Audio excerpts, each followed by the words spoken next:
Hey, Leslie and Shirley. Say hi, Shirley. Hi. Coming to you from our bathroom. You might notice by the toilet paper roll over there, the edge of the toilet.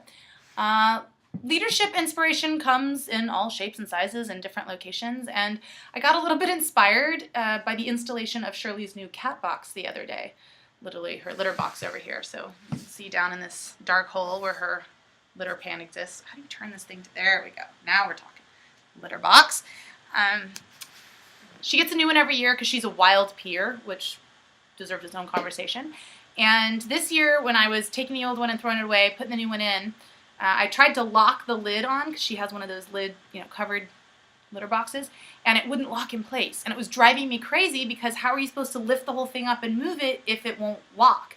So I thought, I've bought the world's dumbest designed cat box, but now the litter's already in it, she's peed in it, what am I going to do?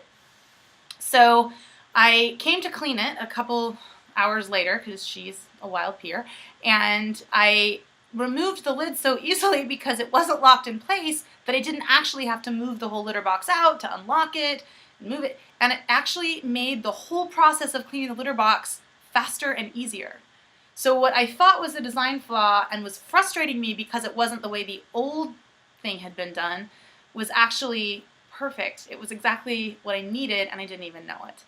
And so I thought about these leadership vacations that I want to plan that feel very different from the old way of talking about leadership with models and structure and this is the way, and that are more open. And if you want to be a leader in the world, whether it's for an organization, for your family, or for yourself, you have to be willing to be able to create, not just digest what's being fed to you from some other source. So I'm trying to create something new and different and talk about leadership in a way that it hasn't been talked about before. And so it might be scary, challenging, and frustrating to people, but just like this litter box, it might be exactly what they need. Also, I wanted to give you a side note that I don't normally wear sock monkey inspired insignia things, but it was my birthday and I had a slumber party, so this was my outfit, onesie with sock monkey footy pajamas, so I thought you might appreciate that.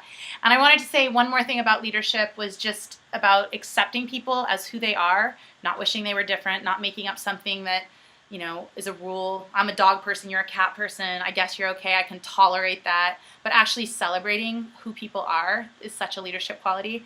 And one of the girls that came to the party didn't just get me a present, but she got Shirley a present too. She got a bouncy mouse. So she's a dog person, but she doesn't just know that I'm a cat person, she actually celebrated it. And that to me is leadership. So already in my life I'm surrounded by leaders, and I know that creating these vacations is going to create even more people like that in the world, and I'll be surrounded by them as we keep defining leadership the way it should be defined, the way it can be defined, the way that makes us all the best versions of ourselves we can be, not just some role that we're filling at work. So those are my thoughts on leadership as I continue this journey to create these leadership vacations. I hope you find them useful. Have a good day.